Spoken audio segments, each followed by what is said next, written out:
Здравствуйте, ребята. Суммативное оценивание за раздел «Мы выбираем спорт». Прослушайте стихотворение «На катке» Валентины Донниковой и ответьте на вопросы. Блестят коньки, блестит каток, пушистый снег искрится. Надень коньки свои, дружок, попробуй прокатиться. Пускай тебя щипнет мороз, смотри, не испугайся.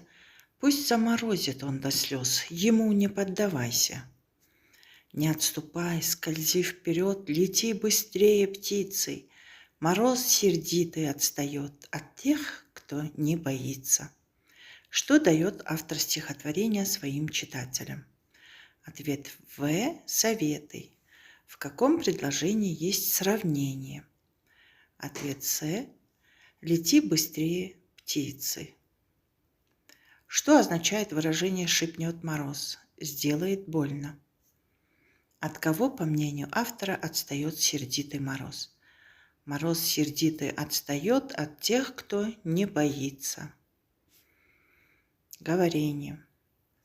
Рассмотрите иллюстрации. Используя их, составьте текст повествования или описания на тему «Спорт в жизни человека».